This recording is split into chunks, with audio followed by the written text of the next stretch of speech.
जय हिंद दोस्तों, आपका स्वागत है अपने चैनल पर। आइए आज अगला टॉपिक पढ़ते हैं, द सेंटेंस। सेंटेंस के बारे में कुछ जानकारी है जो मैं आपको बताऊंगा। सेंटेंस के लिए सबसे शुरुआत में हमने सेंटेंस की डेफिनेशन एक दिन देख ली थी, जिसमें हमने बताए थे सबसे पहले क्या पढ़ाया था उसने पहली क्लास में, लेटर क्या होता है। लेटर बताया था, लेटर से मिलकर वर्ड्स बनाता कि नहीं। अब वर्ड्स से मिलकर तीन चीजें बनती हैं, फ्रेज, क्लॉज और सेंटेंस।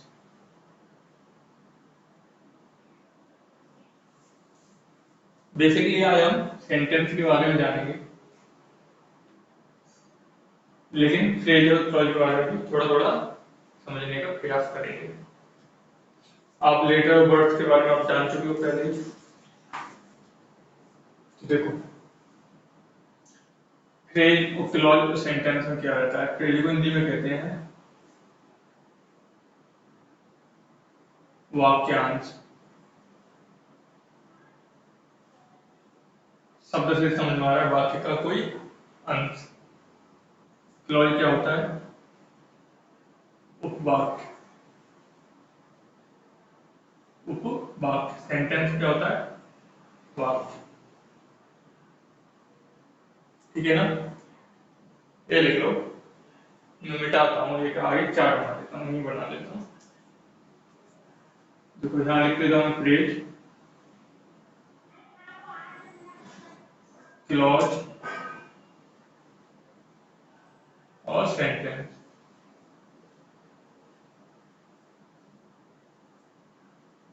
ठीक है ना। सेंटेंस की वैसे मैंने डेफिनेशन तो आपको बता दी थी। A group of words which provides a meaningful sense and systematically arrangement हो, उनका अरेंजमेंट ठीक हो तो वो सेंटेंस देता है। कंप्लीट वाक्य को पूर्ण सेंस देता हो तो सेंटेंस कहते हैं। ठीक है ना। तो इनकी सबकी वैरायटी अलग अलग होती है, वो हम अगले टॉपिक में पढ़ेंगे। अगला कहीं एक अलग से चैप्टर आएगा, क्लॉज या फ्रेज, तो उनके लिए अलग टॉपिक रहेगा। आज पढ़ रहे हैं सेंटेंस के बारे में, तो थोड़ा थोड़ा इनके बारे में जान लेते हैं ना। फ्रेज क्या रहते हैं, तीनों सिमिलरिटी रहती है, सिमिलर। ठीक है ना, सिमिलरिटी रहती है। क्या रहती है, a group of words. Clause में क्या रहते हैं, ग्रुप ऑफ वर्ड्स। आगे समझेंगे। A group of words, same यही सेंटेंस में भी a group of words.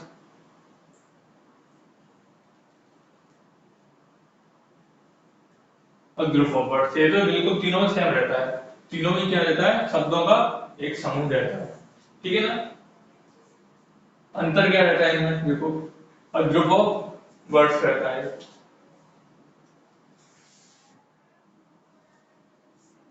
A group of words ये ऐसा रहता है, इसमें सब्जेक्ट होता है कर्ता, जो कार्य को करने वाला होता है उसे सब्जेक्ट कहते हैं। जो एक्शन होता है उसे वर्ब कहते हैं। और जो वर्ब को कार्य को रिसीव करने वाला हो या उसका ऑब्जेक्ट कहते हैं, कर्म। कर्म को ऑब्जेक्ट कहते हैं। ठीक है ना। तो इसमें सब्जेक्ट और वर्ब का कोई लेना देना नहीं रहता है। ठीक है। किसमें, फ्रेज में। क्लोज में सब्जेक्ट वर्ब कॉम्बिनेशन रहता है। इसमें भी सब्जेक्ट और वर्ब दोनों रहेंगे। ठीक है ना। इसमें जब सब्जेक्ट और वर्ब नहीं है तो मीनिंगफुल सेंस भी नहीं होगा। मीनिंगफुल सेंस ये तो देगा नहीं, ये मीनिंगफुल सेंस देगा। ठीक है ना, एक मीनिंगफुल सेंस देगा। इसका कुछ सेंस तो निकलेगा फ्रेज का, लेकिन मीनिंगफुल सेंस नहीं निकलेगा ना। ये मीनिंगफुल सेंस देगा, ये भी मीनिंगफुल सेंस देगा। ठीक है ना। इसमें दोनों मीनिंगफुल सेंस देंगे। अब इनमें तो आपको अंतर करना आया कि इसमें सब्जेक्ट और वर्ब नहीं होते, इन दोनों में सिमिलर चल रहे हैं। तो क्लॉज दो प्रकार के होते हैं। क्लॉज को उपवाक्य कहते हैं, वाक्य का ही आधा हिस्सा जिसे उपवाक्य कहते हैं। क्लॉज को दो भागों में बांटते हैं, डिपेंडेंट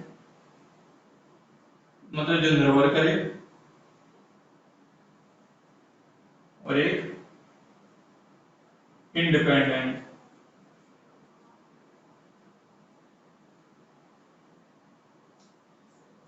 जो किसी पर निर्भर ना करे। इसका मतलब आगे समझेंगे, नहीं समझ में आ रहा हो तो कोई बात नहीं। तो फ्रेज क्या होता है? Group of word. तीनों की डेफिनेशन में ग्रुप ऑफ वर्ड्स तो लिख ही सकते हो। इसमें सब्जेक्ट और वर्ब का कॉम्बिनेशन नहीं होता, कुछ भी चीजें नहीं होती। इसमें सब्जेक्ट और वर्ब का कॉम्बिनेशन होता है क्लॉज में और सेंटेंस में। सब्जेक्ट वर्ब कॉम्बिनेशन होता है क्लॉज दो प्रकार के होते हैं, इंडिपेंडेंट एक इंडिपेंडेंट। सेंटेंस में भी ये सब्जेक्ट और वर्ब कंप्लीट होता है और मीनिंगफुल सेंस प्रोवाइड करता है। ठीक है, ये हमेशा इंडिपेंडेंट रहता है, किसी को निर्भर नहीं करता सेंटेंस। ठीक है ना। अब देखो मैं कुछ एग्जांपल लिखता हूं, जैसे कि इसके एग्जांपल लिख लो ऐसे ही, सबके एग्जांपल लिख लेता हूं। आई like the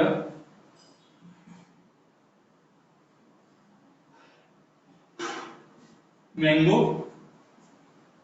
I like the mango shake. ठीक है,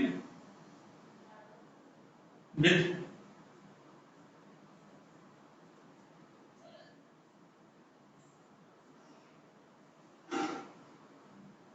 ड्राई फ्रूट्स। मतलब मुझे मैंगो शेक पसंद है ड्राई फ्रूट्स के साथ में। ठीक है, तो ये क्या है? आई तो काम को करने वाला है, सब्जेक्ट है। ये क्या है? वर्ब है। ये क्या है? इसका ऑब्जेक्ट है पूरे का। ठीक है ना। तो ये कंप्लीट क्या है? पूरा सेंटेंस है, ये मीनिंगफुल सेंस दे रहा है। ठीक है, इसमें क्या है? सब्जेक्ट तो वर्ब है। आई लाइक व्हाट, क्या लाइक करता है? The mango shake with dry fruits. इतना देखा जाए, the mango shake with dry fruits, ये भी तो एक ग्रुप ऑफ वर्ड्स है, इसमें भी तो शब्दों का समूह है। लेकिन इसमें क्या नहीं है? सब्जेक्ट मान लो, इसको मान लो वर्ब है, वर्ब नहीं है।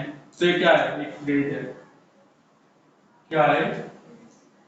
केवल ये मैं ये बोलूं the mango shake with dry fruits, तो इसका कुछ तो अर्थ निकलेगा, इतना समझ में आएगा the mango shake with dry fruits, पर इसका पूरा कंप्लीट सेंस नहीं निकलेगा। ठीक है ना।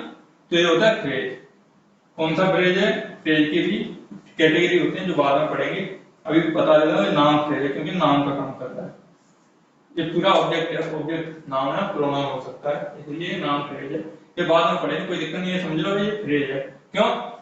क्योंकि इसमें सब्जेक्ट भी नहीं है, सब्जेक्ट और वर्ब का कॉम्बिनेशन नहीं है। ठीक है ना।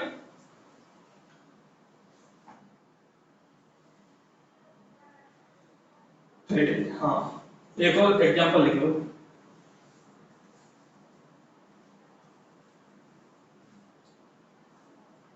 आई like I like the mango shake, I like the mango shake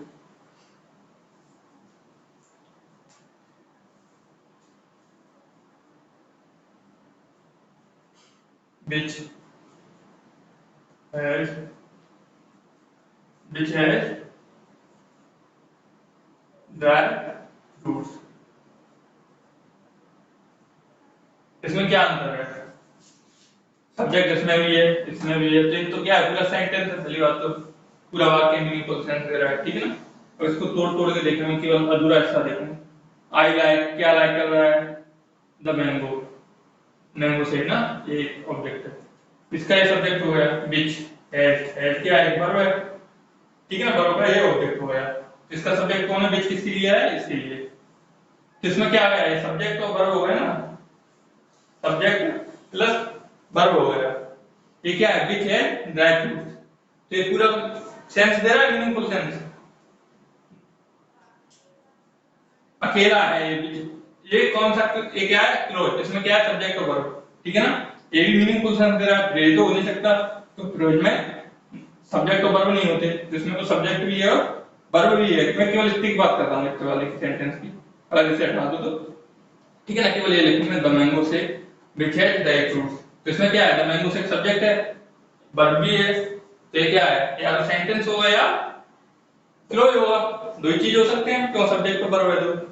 अब देखो द मैंगो से विच हैज ड्राई फ्रूट्स, तो ये क्या है, क्लोज है, या ऐसे सेंटेंस बोल सकते हैं, इसे भी सेंटेंस बोल सकते हैं, इसका अर्थ निकल रहा है द मैंगो से विच हैज ड्राई फ्रूट्स, ठीक है ना। आगे बढ़ते हैं, देखो और आगे अच्छे से समझ में आएगा, अंतर था ना, कोई दिक्कत नहीं, मैं भी मिटाता हूँ।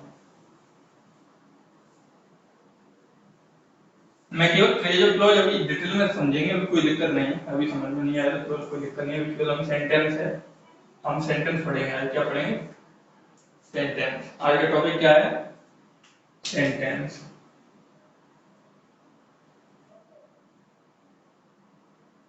सेंटेंस, ठीक है ना, हम सेंटेंस पढ़ेंगे। देखो एक और अगला एग्जांपल देखो,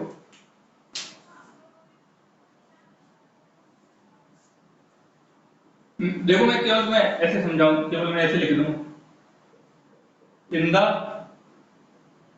the rain, in the market, कुछ भी लिख देता हूं मैं, तो ये क्या है, इसमें सब्जेक्ट का वर्ब दिख रहा है कुछ, तो इसे कहते हैं फ्रेज, ठीक है ना, फ्रेज, ठीक है ना, इसे क्या कहते हैं, फ्रेज। ऐसे ही जो मैं सिंगल एग्जांपल से समझा रहा था, देखो मैं एक एग्जांपल लिखता हूं, I will wait here until I will wait here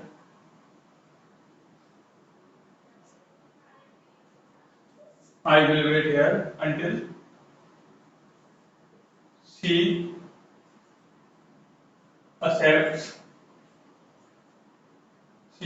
my friendship, या कुछ भी लिख लो, फ्रेंडशिप लिख लो, ठीक है ना, माई फ्रेंड, इसलिए याद रखिएगा, ठीक है ना। ये क्या है, देखो आई विल वेट हियर, मैं यहाँ वेट करूंगा, कब तक, अंटिल, जब तक वो मेरी फ्रेंडशिप एक्सेप्ट नहीं करती तब तक। तो देखो इसमें क्या है, आई क्या है, सब्जेक्ट, विल वेट क्या है, वर्ब, ठीक है ना, ये एडवर्ब है, इसे छोड़ो। ये क्या है, ये भी एक सेंटेंस है, इसमें क्या है, सब्जेक्ट, ये क्या है, वर्ब, ये क्या है, ऑब्जेक्ट, ठीक है ना। तो देखो ये सबसे बड़ी बात, तो फ्रेज तो है नहीं, तो फ्रेज में सब्जेक्ट और वर्ब नहीं होते, ठीक है ना, इसमें तो सब्जेक्ट और वर्ब यहाँ भी है और सब्जेक्ट और वर्ब यहाँ भी है, ठीक है। अब देखो ये पूरा क्या है, सेंटेंस है, अगर मैं केवल इतना बोलूं, I will wait here until, मैं इंतजार करूंगा कब, जब तक, तो आप पूछोगे भाई कब तक, तो केवल ये देगा, तो किसका आंसर देगा ये, I will wait here until, तो ये क्लॉज हो गया, ये कौन सा हो गया, क्लॉज। इसे सेंटेंस भी बोल सकते हो, लेकिन क्लॉज है, और क्लॉज मैंने दो प्रकार के बताए थे, एक डिपेंडेंट, एक इंडिपेंडेंट। तो ये कौन सा क्लॉज है, I will wait here until, इसके कंडीशन बता रहा है, कौन सा कंडीशन, जब तक वो मेरे फ्रेंड से एक्सेप्ट नहीं करेगी तब तक मैं वेट करूंगा, है ना। तो क्या है, इसके ऊपर निर्भर कर रहा है, कब तक वेट करेगा, इसके ऊपर निर्भर कर रहा है, तो कौन सा क्लॉज है, dependent clause, dependent clause, depend कर रहा है, तो ये क्या है, क्लॉज, ठीक है ना। अगर इंडिपेंडेंट क्लॉज होता है ना, जो इंडिपेंडेंट क्लॉज होता है, इंडिपेंडेंट क्लॉज होता है, उसे सेंटेंस भी बोल सकते हैं, ठीक है। जैसे कि शी एक्सेप्ट्स माय फ्रेंडशिप, वह मेरी फ्रेंडशिप एक्सेप्ट करती है, ठीक है। तो ये क्या है, पूरा सेंटेंस है, उसे क्या बोल सकते हो, इंडिपेंडेंट क्लॉज भी बोल सकते हो। तो इंडिपेंडेंट क्लॉज बराबर सेंटेंस, ये आगे पढ़ेंगे, इसमें कोई दिक्कत नहीं। आपको अंतर करना आ गया, ठीक है। तो आपने क्या समझा, एक सेंटेंस में दो क्लोज भी हो सकते हैं, दो प्रेडिकेट भी हो सकते हैं, दो वर्ब भी हो सकते हैं, कुछ भी हो सकता है। अब ये आगे सीखेंगे, ठीक है ना। देखो ये तो मैंने केवल एक जनरल व्यू दिया था फ्रेज, क्लोज और सेंटेंस के बारे में, ठीक है। फ्रेज, क्लोज और सेंटेंस के बारे में जनरल व्यू दिया था। फ्रेज तो वो होगी जिसमें कोई सब्जेक्ट और वर्ब नहीं है, क्लोज में सब्जेक्ट और वर्ब होगा, सेंटेंस में भी सब्जेक्ट और वर्ब होगा। फ्रेज दो भागों में बांटा था, डिपेंडेंट और इंडिपेंडेंट। जो इंडिपेंडेंट रहता है वो तो कंप्लीट सेंटेंस ही रहता है, जो डिपेंडेंट रहता है वो फ्रेज रहता है। फ्रेज तो दोनों ही रहते हैं, तो दो फ्रेज को जोड़ के एक सेंटेंस बना सकते हैं, दो क्लोज को जोड़ के एक सेंटेंस बना सकते हैं, ठीक है ना। क्लोज को हमने दो भागों में बांटा था, डिपेंडेंट और इंडिपेंडेंट। देखो मैं पढ़ा तो रहा हूं, कभी कभी बोल कुछ और जाऊं तो मार मत करना, मैं मार्कर देने को। देखो अगली हेडिंग डालो सेंटेंस।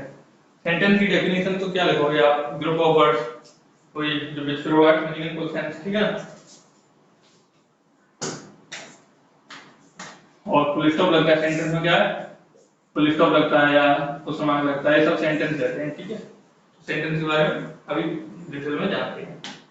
सेंटेंस पढ़िए, सेंटेंस की डेफिनेशन मैंने पहले लिखाई थी, नहीं तो आप प्रीवियस क्लास में जाके देख लो एक बार, नहीं।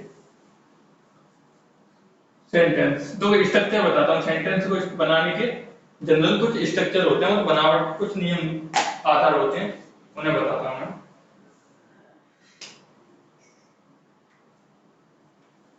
सेंटेंस, एक मिनट। सेंटेंस, ठीक है ना, पेन चेंज करने में थोड़ा सा। सेंटेंस के 5 स्ट्रक्चर होते हैं जो मैं बताता हूँ आपको कभी कभार। सब्जेक्ट प्लस वर्ब भी रहता है, subject plus verb plus object भी रहता है, subject plus verb plus object plus object, double object भी रह सकते हैं। ये स्ट्रक्चर बता रहा हूँ ना, सेंटेंस स्ट्रक्चर, ठीक है। स्ट्रक्चर बनावट के हिसाब से बता रहा हूँ, subject plus verb plus complement, ऐसे लिख लेना, कॉम्प्लीमेंट, कॉम्प्लीमेंट। ये ओ से क्या है ऑब्जेक्ट, बी से क्या है verb, subject verb plus complement, हाँ, और subject plus verb plus adverb, ठीक है ना। ये 5 तरीके के सेंटेंस की बनावट रहती है जनरली, ठीक है ना। तो देखो ये एक एक उदाहरण लिख लो इनके, एक एक उदाहरण लिखते हैं हम। Subject plus verb, subject plus verb, इसमें क्या ऑब्जेक्ट नहीं रहता, केवल सब्जेक्ट और वर्ब रहते हैं, ठीक है। देखो जैसे इस पे नहीं चलता, बर्ड्स फ्लाई, ये क्या है, बर्ड्स फ्लाई मतलब चिड़िया उड़ती हैं, तो इसमें क्या है, सब्जेक्ट है और एक्शन वर्ब है, बर्ड्स फ्लाई। तो क्या सेंटेंस पूरा है ना, मीनिंगफुल सेंस दे रहा है, तो बर्ड्स फ्लाई। इसमें ऑब्जेक्ट भी लिख लो, ही लाइक्स सोनम, ठीक है ना। तो ये क्या है, subject verb object, double object भी हो सकते हैं कभी कभार, जैसे कि he gives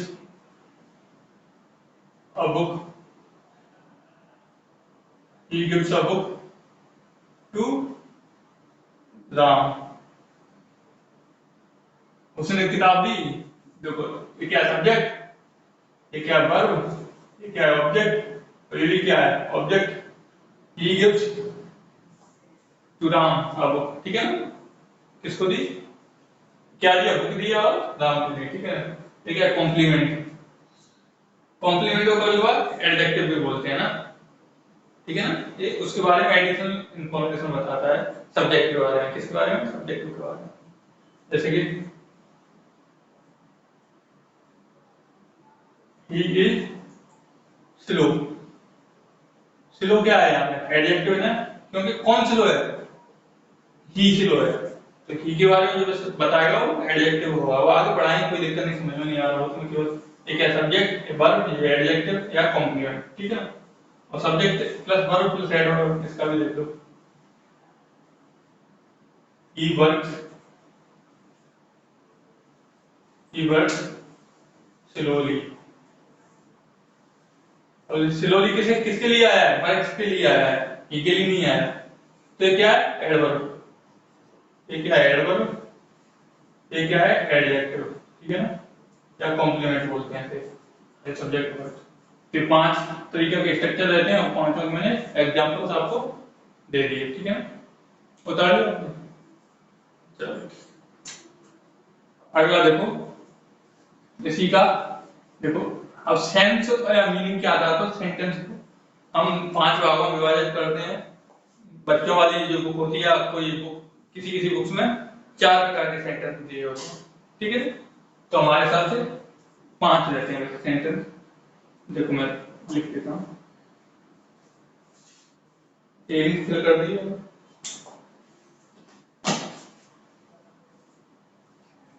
kinds of sentence,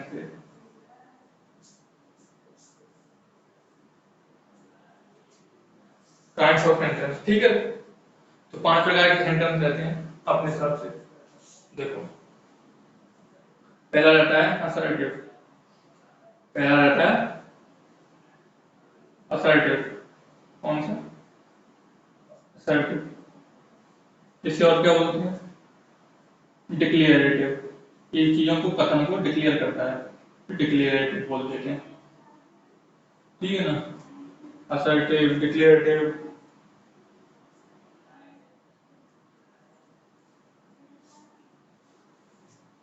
कथनात्मक, Hindi में कहते हैं इसे कथनात्मक, क्या कथनात्मक, कथनों की व्याख्या करता है, कथन के बारे में बताता है, फैक्ट के बारे में। डिक्लेरेटिव इसे स्टेटमेंट भी बोल सकते हैं ना, स्टेटमेंट, स्टेटमेंट, स्टेटमेंट जो भी बोल सकते हो आप, ठीक है, पहला। दूसरा रहता है हर्टिव, दूसरा कॉन्वर्टिव, को क्रम से है तो कोई भी डाल लो, कोई दिक्कत नहीं। इंट्रोगेटिव, ठीक है, इंट्रोगेटिव, जिसे प्रश्नवाचक पूछते हैं, प्रश्नवाचक चिन्ह आता है, इसमें क्या आता है प्रश्नवाचक, जो फुल स्टॉप रहता है वो सर्टिव में रहता है, सर्टिव थोड़ा सा फुल स्टॉप लगाते हैं। इंट्रोगेटिव में प्रश्न पूछेंगे तो क्वेश्चन मार्क होना जरूरी है, ठीक है ना। आप बोले थे ना अभी सेंटेंस के बारे में, तो कौन सा सेंटेंस था, वो असर्टिव सेंटेंस था, ठीक है। एक रहता है इंपरेटिव सेंटेंस, क्या रहता है इंपरेटिव, इंपरेटिव सेंटेंस, सेंटेंस, ठीक है ना। किसका साइन लगता है इंपरेटिव का, एक रहता है एक्सक्लेमेटरी, एक्सक्लेमेटरी जो भावनाओं को उनको दर्शाने के लिए रहता है ना, और जॉय, दुख, उसके लिए। एक रहता है ऑप्टेटिव, इसे लोग वहाँ किताबों में कभी नहीं मानते, कई विद्वान नहीं मानते इसे सेंटेंस, लेकिन ये होता है, ये इच्छाएं और वरदान और भगवान से कर्म और सब, उसके लिए ऑप्टेटिव सेंटेंस का यूज किया जाता है, ठीक है ना। तो इनके बारे में एक एक थोड़ा और डिटेल देखते हैं अपन लोग।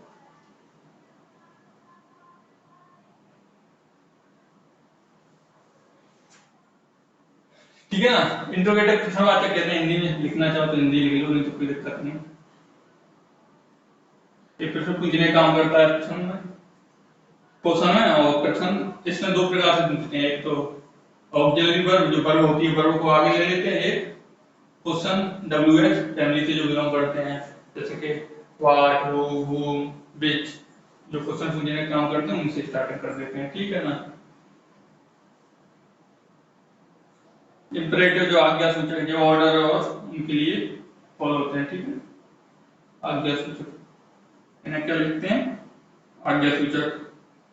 एक्सक्लेमेटरी विस्मय सूचक, विस्मय सूचक, ठीक है ना। और ये ऑप्टेटिव देते हैं इच्छा, इच्छार्थ बोधक या इच्छार्थ सूचक, ठीक है। इच्छार्थ बोधक, इच्छाओं का बोध कराते हैं जो ऑप्टेटो कहते हैं, ठीक है। देखो, एक पॉजिटिव और नेगेटिव के आधार पर प्लस और माइनस के हिसाब से सेंटेंस को दो भागों में विभाजित करते हैं। एक अफर्मेटिव, अफर्मेटिव जो सेंटेंस में आगे पढ़ेंगे आप, एक होता है नेगेटिव, ठीक है ना।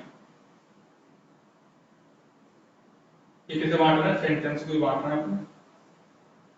अफर्मेटिव इसे पॉजिटिव भी कहते हैं, ठीक है ना, इसे पॉजिटिव भी बोलते हैं, पॉजिटिव इसे क्या बोलते हैं, पॉजिटिव भी बोलते हैं, अफर्मेटिव के साथ साथ।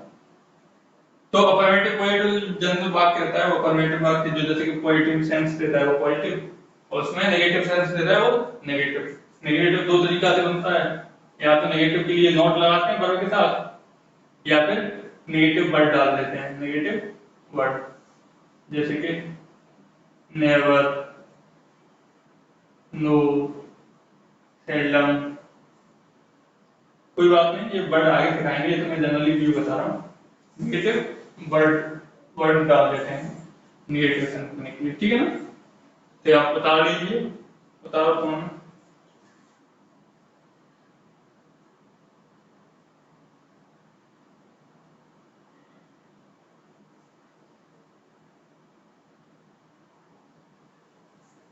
चलो मैं आगे इधर बिठा देता हूँ तो।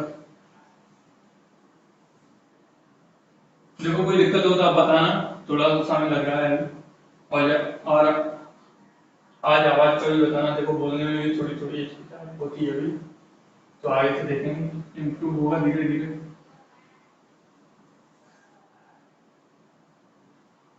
इनके डाल दिया,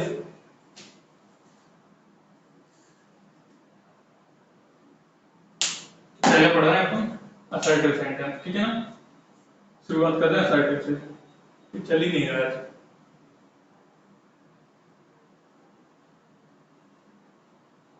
असर्टिव, ठीक है ना। कौन सा असर्टिव या डिक्लेरेटिव, जैसे कथनात्मक। इसमें क्या पढ़ते हैं हम असर्टिव में, किसी स्थिति का बोध करते हैं, तब अर्थात सूचना देते हैं, किसी स्थिति के बारे में, फैक्ट के बारे में पढ़ते हैं और सूचना देते हैं, ठीक है ना। जैसे कि एग्जांपल लिख लो, आई गो टू स्कूल, मैं स्कूल जाता हूँ। इसके अपन नेगेटिव बना सकते हैं ना, पॉइंट, ये तो क्या है, अफर्मेटिव पॉजिटिव है, इसका नेगेटिव बना सकते हैं, I do not go to school, ठीक है ना। ये नेगेटिव हो जाएगा इसी का, असर्टिव का, ठीक है। अगला देख लेते हैं इंट्रोगेटिव का। इंट्रोगेटिव, इंट्रोगेटिव का देखिए, इंट्रोगेटिव क्या रहता है, प्रश्न पूछने का काम करता है। तो प्रश्न दो तरीके के होते हैं, आगे पढ़ाऊंगा, ओपन एंडेड और क्लोज एंडेड, ठीक है ना। तो भी आप केवल जनरल व्यू समझ लो।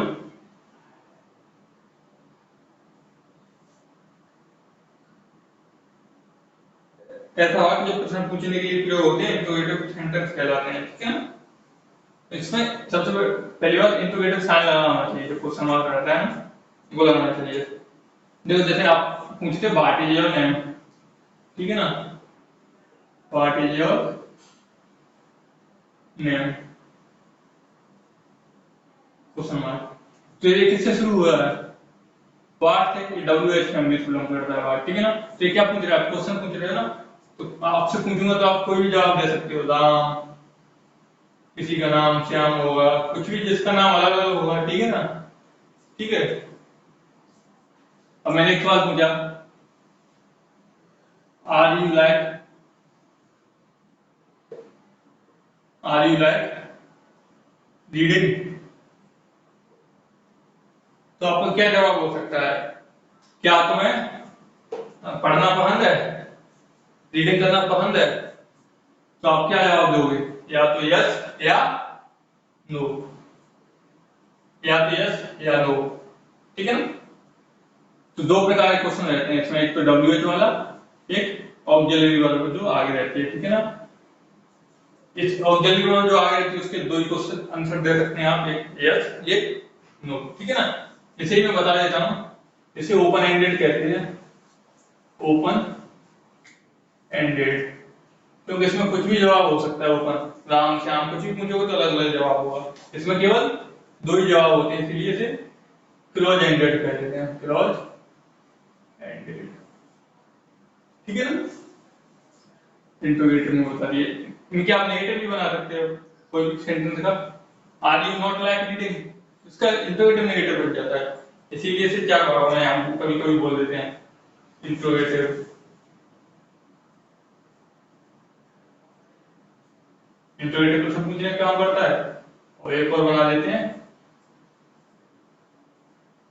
इंट्रोगेटिव प्लस नेगेटिव, तो इसे बोल देते हैं इंट्रोगेटिव नेगेटिव, ठीक है ना। अगला सेंटेंस हटा देता हूं, ये आपने लिख लिए।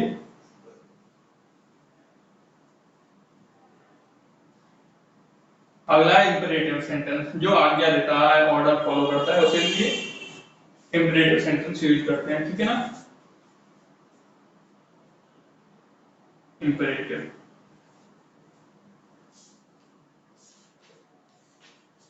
हिंदी में इसे क्या कहते हैं, आज्ञा सूचक, जो ऑर्डर्स के बारे में बताता है, आज्ञा के बारे में बताता है, उसे इंपेरेटिव सेंटेंस कहते हैं, ठीक है ना। रिक्वेस्ट सजेशन या परामर्श के लिए आदि के लिए दिया जाता है सवाल, ठीक है ना। इसके अंत में भी फुल स्टॉप लगाया जाता है, ठीक है। इंपेरेटिव के लास्ट में क्या लगाते हैं, फुल स्टॉप। इनकी एक और विशेषता है, जो इंपेरेटिव सेंटेंस रहते हैं ना, ये केवल प्रेजेंट इंडेफिनिट से ही शुरुआत होती है इन सेंटेंसों की। क्या होती है ये पढ़ेंगे आगे से हम, सवाल मैं पूरा लिख देता हूं। प्रेजेंट इंडेफिनिट, ठीक है ना, प्रेजेंट इंडेफिनिट।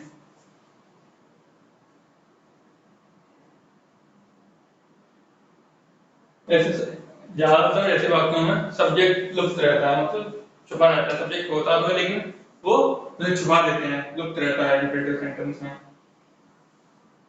जैसे कि मैं एक और सेंटेंस बता देता हूँ,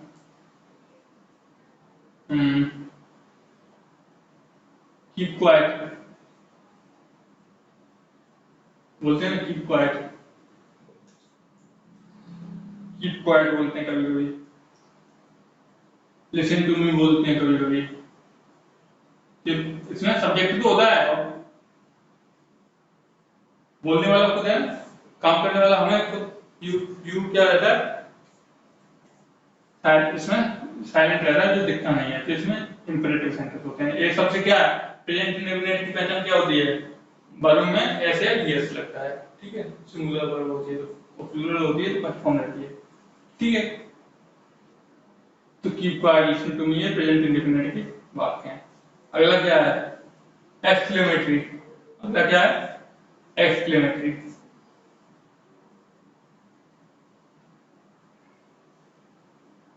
एक्सक्लेमेटरी, एक्सक्लेमेटरी मतलब विस्मय सूचक, जो सौरो, वंडर, जॉय, अपलॉज मतलब खुशी, दुख, चिंता, इसको व्यक्त करें, ये एक्सक्लेमेटरी सेंटेंस कहते हैं, ठीक है ना।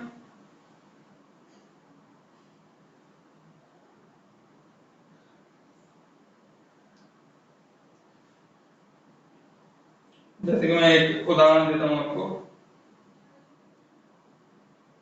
इसमें एक्सक्लेमेटरी साइन रहते हैं ना, ये वाले साइन, जो इंटरजेक्शन नाम का एक चैप्टर आगे पढ़ोगे, एक्सक्लेमेटरी साइन कुछ रहते हैं, जैसे खुशी का अलग रहता है, wow, wow night dress, you have a night dress, कुछ बोल देते हैं ना ऐसे जनरली, ऐसे जनरली लिख रहा हूं तो वाव, ये किससे शुरू हो रहा है, एक्सक्लेमेटरी सेंटेंस है, इसमें एक्सक्लेमेटरी साइन लगा हुआ है, ठीक है ना।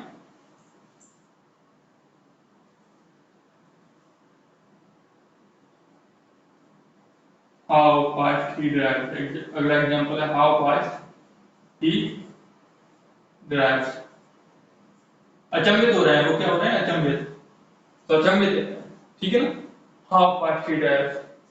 कहते नहीं है ओ माय गॉड, ये क्या सब एक्सक्लेमेटरी सेंटेंस है, एक्सक्लेमेटरी वाक्य है, ठीक है। तो ये एक्सक्लेमेटरी साइन लगा रहता है। अगला है ऑप्टेटिव, मैं मिटा देता हूँ ये, ठीक है ना।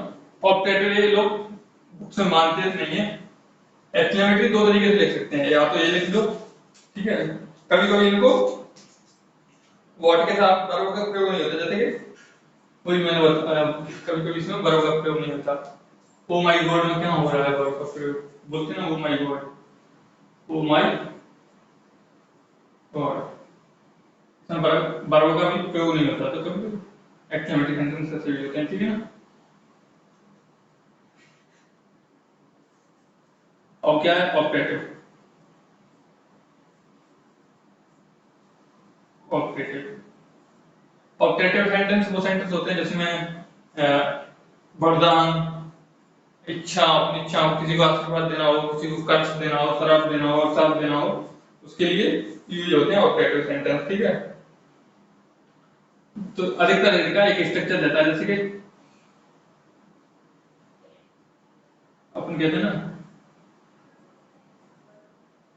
मे गॉड ब्लेस हिम, भगवान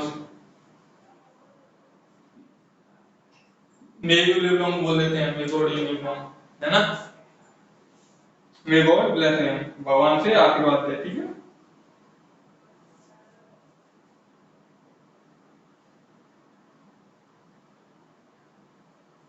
एक और सेंटेंस है जैसे आप जानते हैं, ऐसे क्या लिखूंगे, यू लिव लॉन्ग या लाइव लॉन्ग, ठीक है, लंबे लंबे जीव से भगवान को। ये क्या है आपका, ये क्या है, सबकी इच्छा है, ठीक है ना। इनकी जगह आप आई विश का भी यूज कर सकते हो, मेरी इच्छा है, जैसे I wish, I wish I were a king, मेरी इच्छा है कि मैं एक राजा होता, तो आई विश के साथ भी लिख सकते हैं, लेकिन हमेशा जो सब्जेक्ट है उसके साथ बर आता है, बाद नहीं आता है, चाहे सिंगुलर हो चाहे प्लूरल हो। ऐसे ही वुड डैड के साथ भी लिख सकते हैं, तो ये क्या सेंटेंस को लिख सकते हैं। तो मैंने एक जनरल रिव्यू दे दिया आपको सबके सेंटेंस के बारे में, ठीक है ना। तो इतना ही आज के सेंटेंस के लिए, अगली क्लास कर लेंगे। जय हिंद जय भारत। कुछ कमी पेशी रह गई होगी तो उसे आगे पूरी करेंगे, आप कमेंट में बताना, और कोई दिक्कत हो तो उसका भी बताना। वीडियो क्वालिटी, आवाज इंप्रूव हो रही है कि नहीं हो पा रही, तो आप मुझे सजेस्ट करना, जैसा भी जो कुछ इंप्रूव करवाना चाहते हो आप वो मुझे बता देना। जय हिंद जय भारत।